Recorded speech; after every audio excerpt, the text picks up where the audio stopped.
మీ car కి best ceramic coating premier care Apexer car detailing studio for contact.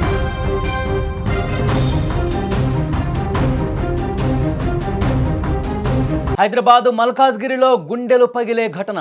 భర్తపై కోపం పసిబిడ్డ ప్రాణం తీసింది.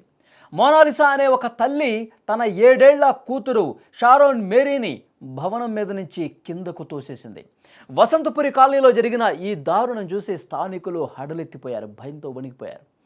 మల్కాజ్గిరికి చెందిన Redapaka Monalisa Mohammed Suleman Javeed alias David 2009లో ప్రేమ వివాహం చేసుకున్నారు. వీరికి 10 ఏళ్ల బాబున్నాడు, 7 ఏళ్ల పాప షారోన్ మేరీ కూడా ఉంది. మోనాలిసా గత 2 సంవత్సరాలుగా మానసిక సమస్యలతో బాధపడుతోంది.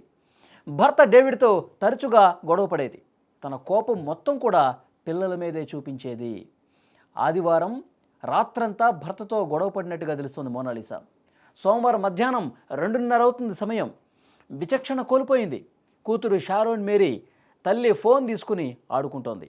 అది చూసిన మోనాలిసాకు చిర్రెత్తుకొచ్చింది. నా ఫోన్ ఎందుకు తీసుకున్నావంటూ పాపను ఆవేశంగా పైకి లాక్కెళ్ళింది. అక్కడ ఆ తల్లి అన్న మాటలు వింటే రక్తం గట్టగడుతుంది. నిన్ను చంపి నేను కూడా చచ్చిపోతా అంటూ ఈ బాధలన్నీ అప్పుడే పోతాయి అని చెప్తూ కన్న కూతుర్ని కిందకు తోసేసింది. ఎంత దారుణం చూడండి. పాపం ఆ చిన్నారి 1వ ఫ్లోర్ మెట్ల మీద బలంగా పట్టడంతో తీవ్రంగా గాయాలైపోయాయి. భర్త డేవిడ్ బయటకు వచ్చి చూసేసరికి కూతురు రక్తపు మడుగులో పడి ఉంది. ఆసుపత్రికి తీసుకెళ్లిన అప్పటికే షారోన్ మేరీ ప్రాణాలు విడిచింది.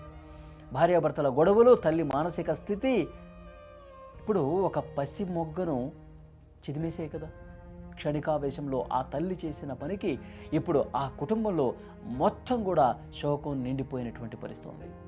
ఇక్కడ మనం ఆలోచించాల్సింది ఒకటే, పెద్దల సమస్యలకు పిల్లల్ని ఎందుకు బలి చేస్తూ ఉన్నారు? మానసిక ఒత్తిడి ఉంటే చికిత్స ఇప్పించాలి. ఆ చికిత్స తీసుకుని మళ్ళీ నార్మల్ స్థాయికి ఉండే విధంగా ప్రయత్నం చేయాలి. కానీ ఈ విధంగా గొడవలు పడుతూ చిన్న పిల్లల మీద మీరు ఈ విధంగా ప్రాణాలు తీయటం అసలు సమస్యలకు పరిష్కారమే ఇది? షారోన్ మేరీ పూర్తిగా ఆ చిన్న పాప 7 సంవత్సరాల పాప ఆ తల్లి తోసేసిన తర్వాత మెట్ల మీద పడి బలమైనటువంటి గాయాలయ్యి రక్తపు మడుగులో పడి ఉందంటే ఎంత దారుణం చూడండి. ఆ తల్లి నిజంగా తన కడుపున పుట్టినటువంటి బిడ్డను చంపాలన్నటువంటి ఆలోచన, ఆ ఆలోచన రావటం అనేది నిజంగా చాలా దారుణమైనటువంటి విషయం.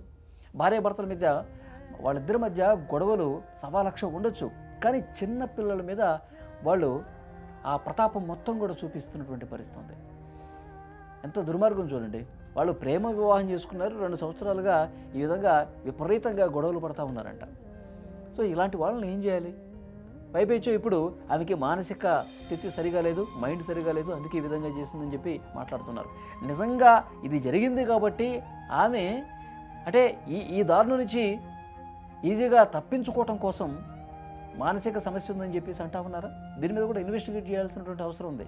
భార్యాభర్తలు గొడవ పడి పిల్లల్ని చావు తీసుకొస్తూ ఉన్నారు, చంపేస్తూ ఉన్నారు. కానీ చాలా బాధ కలిగించే విషయం.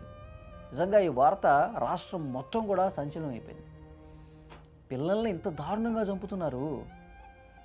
వాళ్ళు నీకు భర్త మీద కోపం అంటే భర్త మీద కేసు పెట్టు, భర్త మీద నువ్వు ఏదైనా సాధించు, అంతేగాని పిల్లల్ని నువ్వు ఫోన్ తీసుకున్నదని చెప్పి ఆ ఫోన్ ఆమె దగ్గర నుంచి లాక్కొని పైకి తీసుకుపోయి కిందకి తోసేస్తుందా? చాలా అంటే చాలా దారుణమైనటువంటి విషయం. పోలీసులు కేసు నమోదు చేశారు, ఇన్వెస్టిగేట్ చేస్తున్నారు. నిజంగా ఆ తల్లికి మానసిక సమస్య ఉందా లేకపోతే కోపంలో ఈ విధంగా చేసిందన్నది కూడా ఇన్వెస్టిగేట్ చేస్తూ ఉన్నారు పోలీసులు.